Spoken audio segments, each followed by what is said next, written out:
Coming up on this episode of Hip Hop Now podcast, it's 3 albums that did not make my best hip hop albums of 2022. Fill your haterade cup up. We drank it. Let's do it.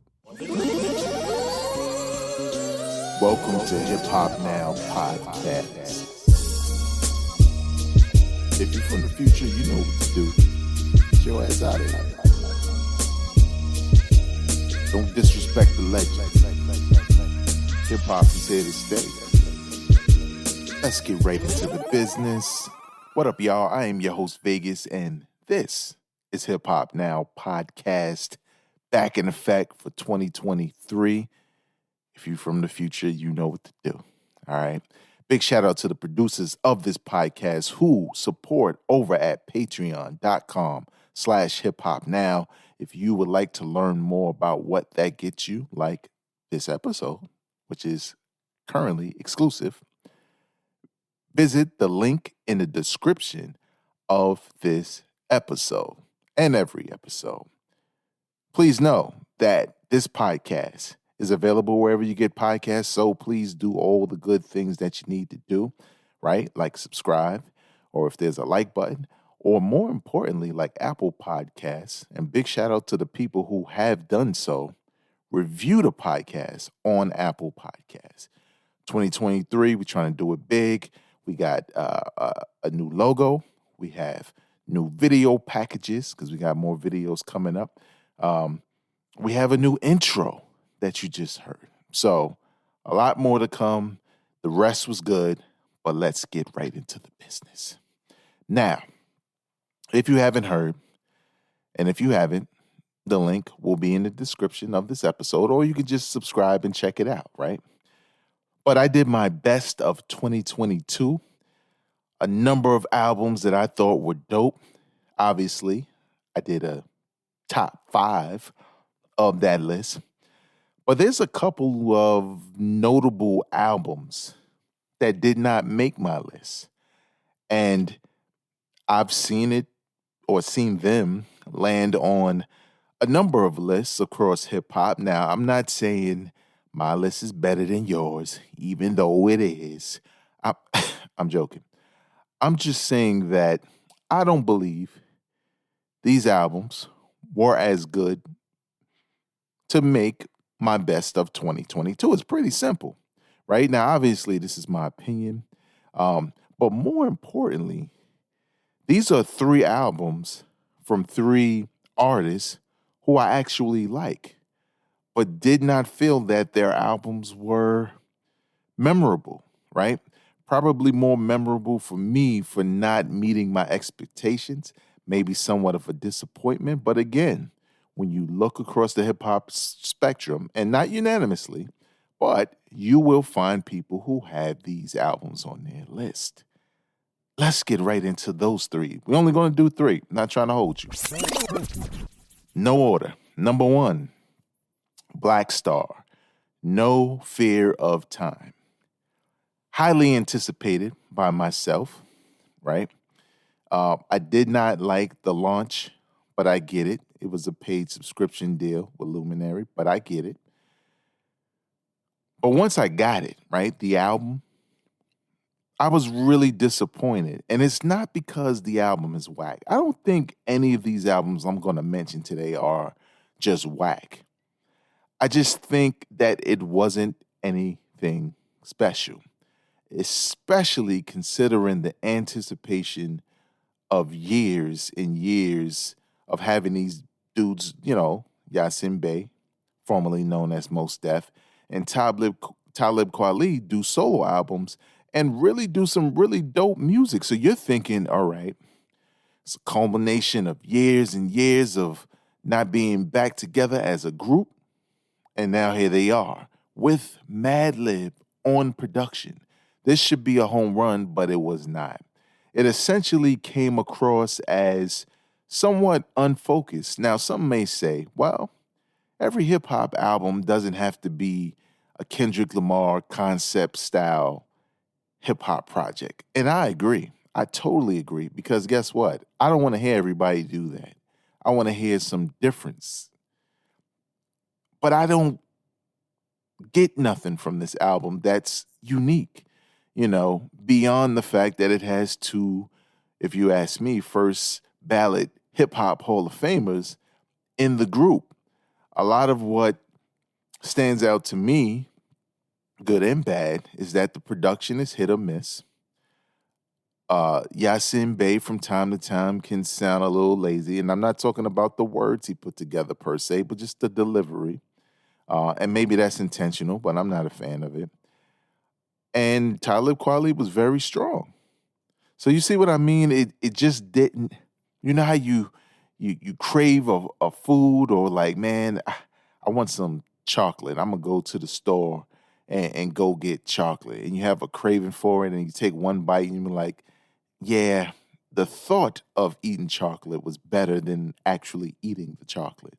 Now, I know some people are triggered, but relax, okay? The point of the matter is this album just did not fulfill not only my anticipation, but my expectations, right?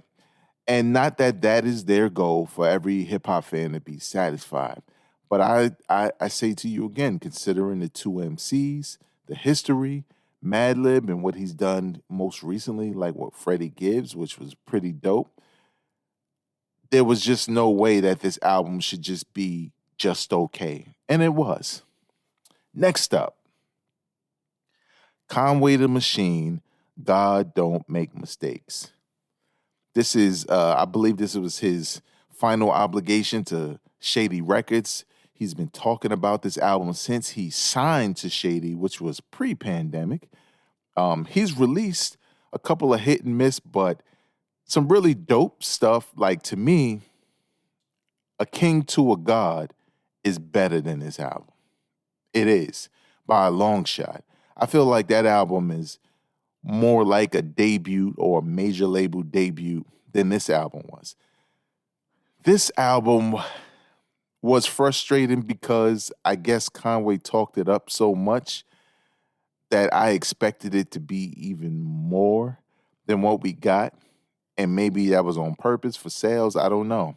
But it just came across as really forgettable after a while. Now, when it first dropped, and same thing with Black Star, I didn't necessarily like listen once and say, "Oh, this ain't it," and I'm out. I continually listen to these albums because I'm fans of theirs, and there are parts of this album with Conway the Machine that I do like. But he's done so much better in the past that this was pretty disappointing. And when you look at it next to the albums I chose as best of the year, some of those albums were just better and more focused, and including West Side Gun's most recent project, 10, and the same thing with Tana Talk 4, Benny the Butcher.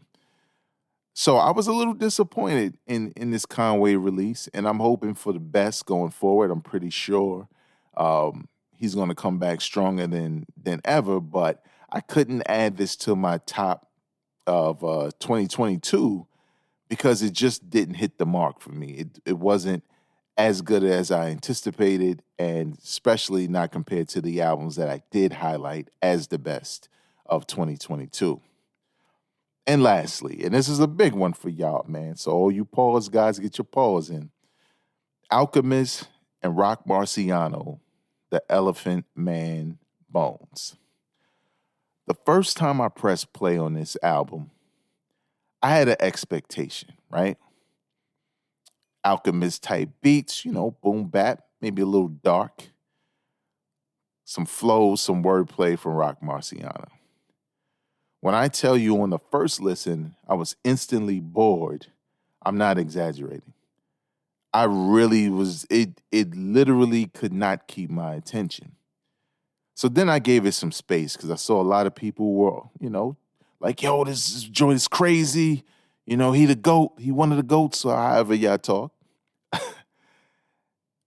And I gave it some space. I was like, let me give it some space. Maybe my expectations for this project are too high and I need to accept it for what it is.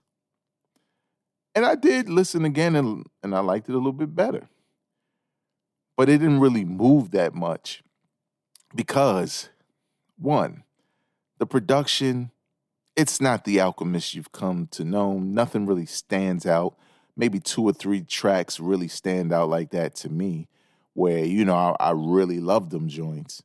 And then Rock Marciano is an acquired taste. Do not let these hip-hop pundits convince you that he's more than you think he is, right? Now, you may think he's one of the GOATs. You may think, and I'm pointing at the other you, may think that he's trash or boring or whatever the case may be.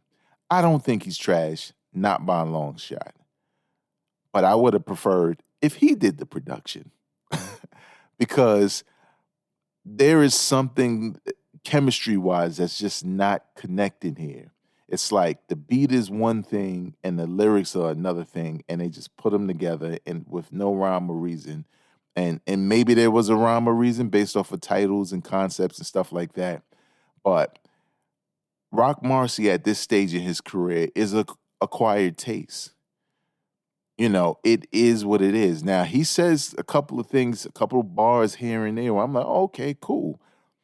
But I'm going to just, and this is no disrespect to Rock Marcy. I was a fan from the beginning. I'm not the biggest fan in the world. I'm just being honest. But Stove God Cooks does a better Rock Marciano than Rock Marciano, right? The bars and the wordplay is more punchy, right? More punchlines that really get you to, turn your head like, ooh, you heard what he said?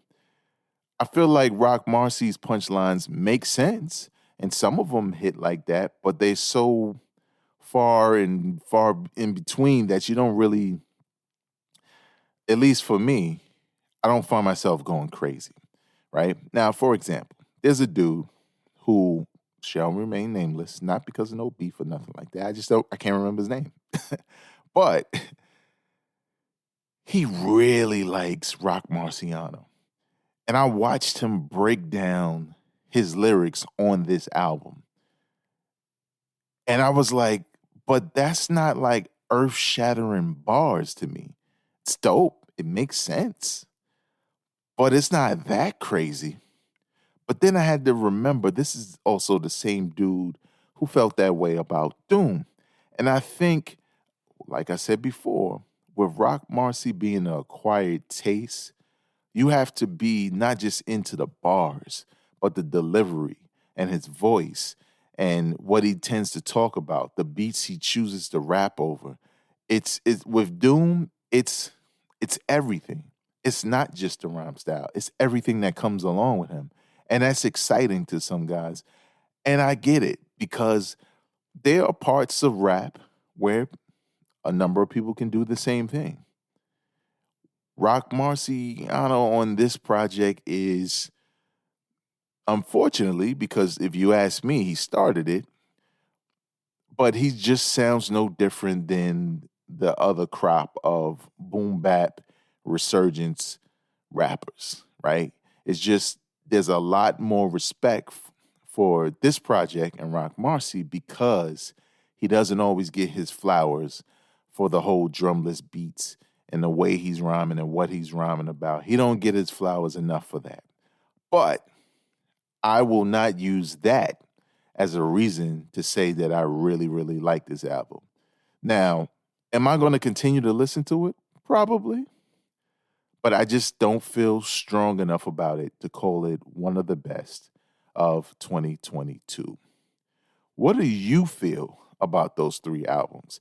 Have you seen a top 5 or a top 10 for 2022 and says to yourself, everybody keeps picking that album, but I don't think it's one of the best?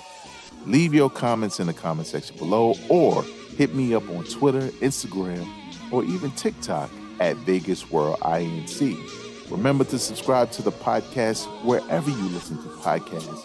And more importantly, share it with people you know enjoy this kind of content. Until next time, y'all, I'm not a critic, I'm a fan. Peace.